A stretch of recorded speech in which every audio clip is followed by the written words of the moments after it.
Okay, the purpose of this video or screen capture is to give you guys a better insight of what I've been doing for my commercial plan for marketing, international marketing subject.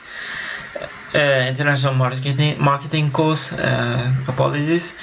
Now you can see here these data that are placed in this tab are actual data that we had assembled from the online survey that we had spread to our participants. The data is basically coming from a Google survey, but everything else has been done by myself. So basically you see these columns, Tate's Temple or where do you live, these questions, they were the actual questions that we had asked.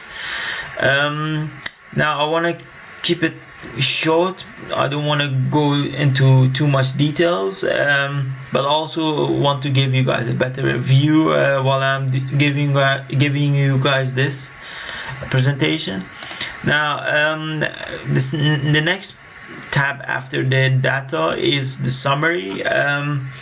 This is like the culmination of everything that has been done in each of these tabs and put together into a overview of the results. As you can see, the top layer is averages. Averages is basically coming from averages together, and the averages together I will explain in a few. It's basically every averages that had something similar to each other put together into one table to get a general overview of all averages together. And as you can see next to the charts, there is some explanation where the data is coming from. Now let's move to some of these tabs. As you can see here, first tab is where do you live question. I knew already from the results that I had received that I had like so many people from Netherlands and so many people were from Belgium. I knew that there were no other options because the survey was already finished. So therefore I made a binary code out of it. So if it's Netherlands, then it would be number 1. If it's not Netherlands, then it would be number 0. So by doing this, I managed to put here a formula to count the numbers. So the numbers of that have 1 in them in it. So basically it says 27 ones and 8 zeros. Now I want to move most of these. So basically the formula is the same, just occasionally the criteria changes. So instead of just using 2 criteria, sometimes I had to use 3 to 5 or 6 or 7, just as you can see here. So for Catholicism, I had to use 1 criteria and then look it up in the list here. It tells me that there is 1. Agnostic, there is also 1. Now I want to move to something more complicated. This is way more complicated than what I was doing there, but the basic concept is the same. Why? Because the formula is the same that I have to use, and only the criteria are changing.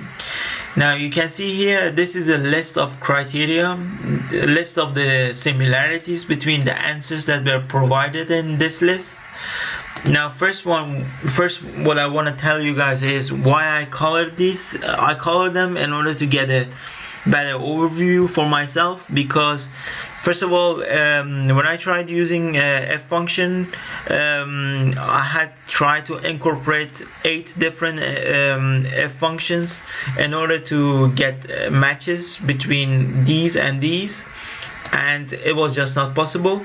So therefore I thought maybe I should try to do manual work.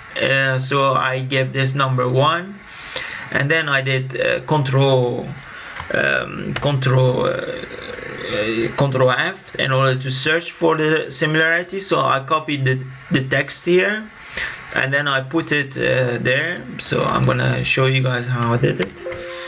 1 second, let me copy everything. So everything is copied, and then Control F, and then I did search. Now for some reason it's not showing me why. Okay, yeah, so it is just call it 1, I think, here. Now the purpose of this was to get the system involved and to make it look for me for similarities. Once I had found the similarities, I would give them like number 1 in the column of preferences to numbers. And once I had done this, I would just go here and type in the formula that I've been using all along. So count the numbers, and then I would give it this column as the data source, and then as criteria I would give it, for example, 1 for this section. So it will look the information here, and then it will tell me like there are 11 1 results, right? Now I want to move to this as well, because basically the concept is the same, except the thing is the criteria were shorter. I could have used the F function, but the fact that I had used the coloring scheme in the previous tab, I was like, okay, maybe let me just do the coloring again, because it seemed easier. Now I want to show some. I have the one tab where I've used a lot of F functions. Let me see if I can find it. Apparently I can't. Okay, it's from the data. Yeah, so where is the data? Okay, no.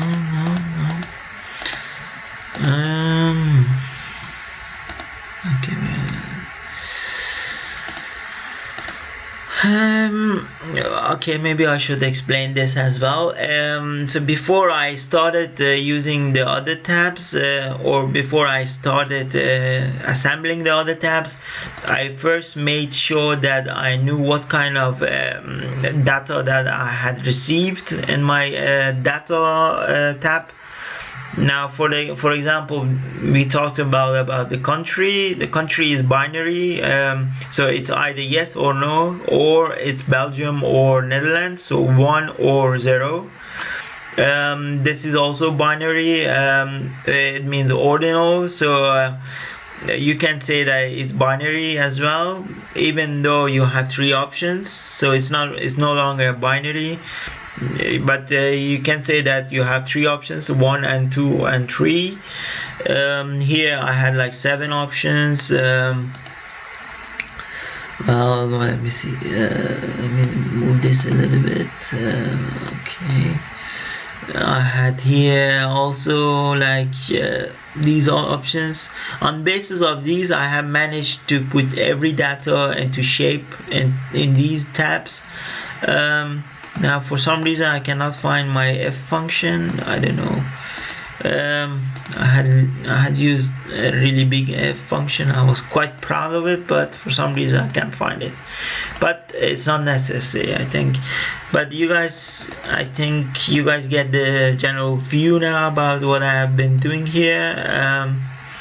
And yeah, so this is basically what you do when you receive data from Google Forms and forums, and you want to put it into a better perspective for yourself and your company, for example, in order to know, okay, we had so many participants, so many respondents had responded to this question, and etc. I hope you guys enjoyed it, and see you guys next time.